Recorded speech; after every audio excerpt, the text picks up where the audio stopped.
What is up, filmmakers? It's Justin Romine here. Welcome back to the channel. Been a minute since I made a YouTube video. You probably don't care about that. You clicked on this video to see one thing, the most underrated camera of 2020. And that, my friends, is the Canon R6. Now hear me out. There's a lot of bad reviews right now about the Canon R6. It's getting a lot of flack because of the overheating, along with the R5, and it's not even making some of the YouTubers' lists, like for the best camera of 2020. Now I got this camera in about mid-October, and I've shot tons of weddings, commercial work, and even real estate work with this camera. So I'm gonna give you my real world feedback on what it's like to own this camera, work with it on a daily basis, and debunk some of the myths that you may be hearing on YouTube. Now, disclaimer before we start this video, I don't consider myself a photographer. I do video full-time, professionally. I own a company called Red Creative Films in the Dallas area, and this isn't my main camera. This isn't my A cam. This is like my C cam, actually. I own a Red Abic Dragon, a Red Komodo, which I'll be doing more videos about the Red Komodo if y'all are interested in that.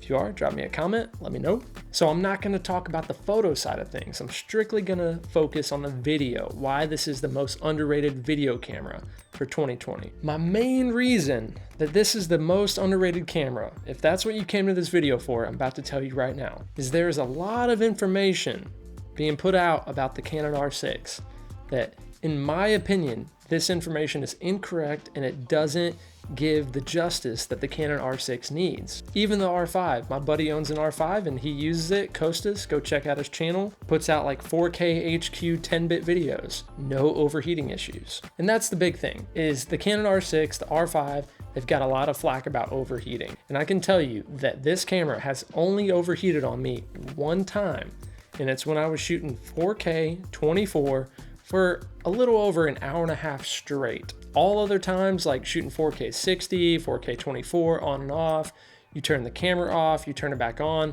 the record time is back up and running. It has never overheated, even during a full-on wedding. But enough about the overheating. I'm sure if you have questions about that, you can always, and you probably will, drop me a comment below. I'm gonna do a little something different in this review video. What I'm gonna do is I'm gonna focus on the great, the good, and the ugly. So starting off with the great. The obvious great is that it shoots 4K 60.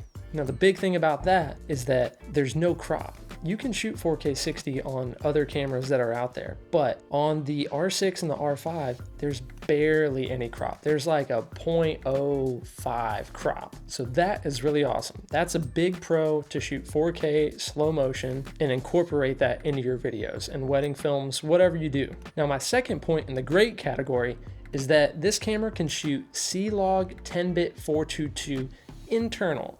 So you don't need an external monitor.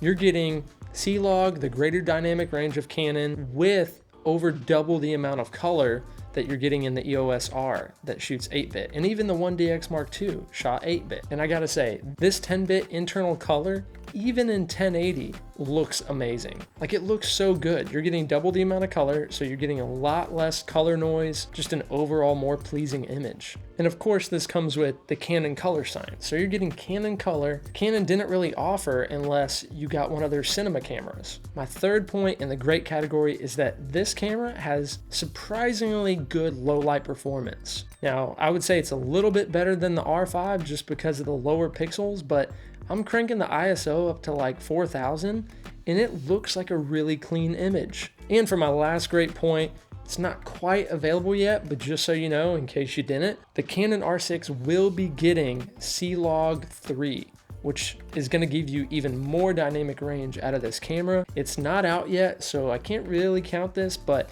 it is official from Canon that they will be updating it in some later firmware. So expect to see C-Log 3 in the Canon R6.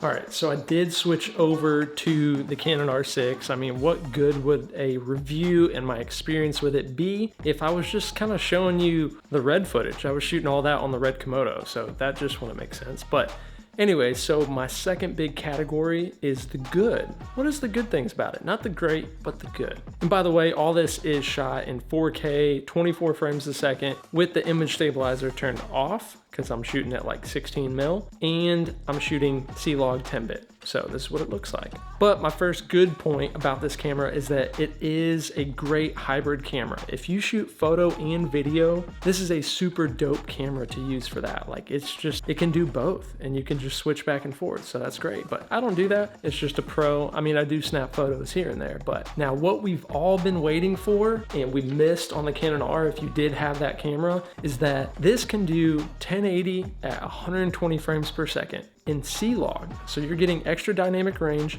and it's 10-bit. So again, more color. So it's great. Or good rather. We're talking about the good category. And my last point in the good category is the in-body stabilization. That's a good thing. It's good to have it. Now with wider angle lenses like the 16-35, I've even seen it happen at 24 mil. You're like moving the camera around and it gets really wonky. I'm sure everybody saw that on Peter McKinnon's video, but it just looks a little weird. Like it keeps it smooth, but it looks like just warpy. So I'm not a huge fan of that, but it's good to know that they are throwing in body stabilization, and I'm hoping that gets better with time.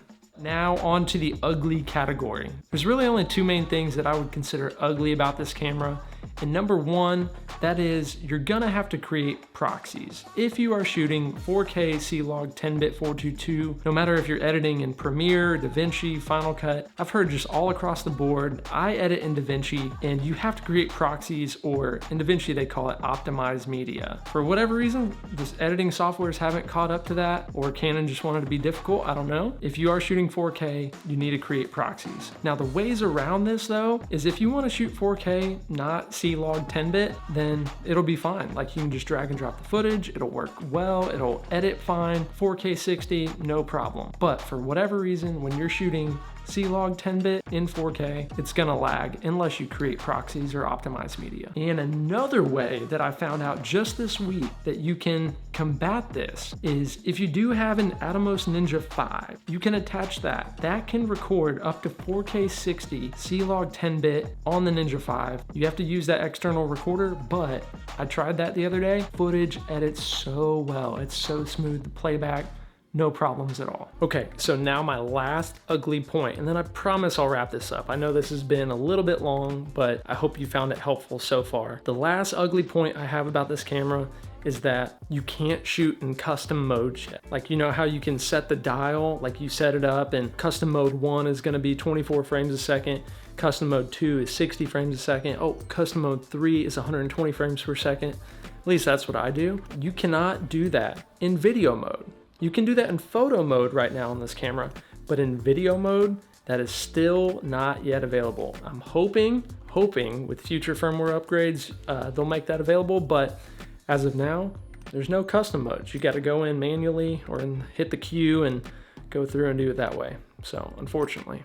All right, so let's go ahead and wrap this up. It's a lot of information, but it's what I've experienced since mid-October when I purchased this camera. I would 9.5 out of 10 recommend this camera for anyone, especially if you are a hybrid shooter or if you're that videographer that really wants to up your video game. I've actually been able to color grade this footage to match the red, and people don't even know what is Canon R6 and what is red Komodo footage. But is this camera as bad as everybody's making it out to be?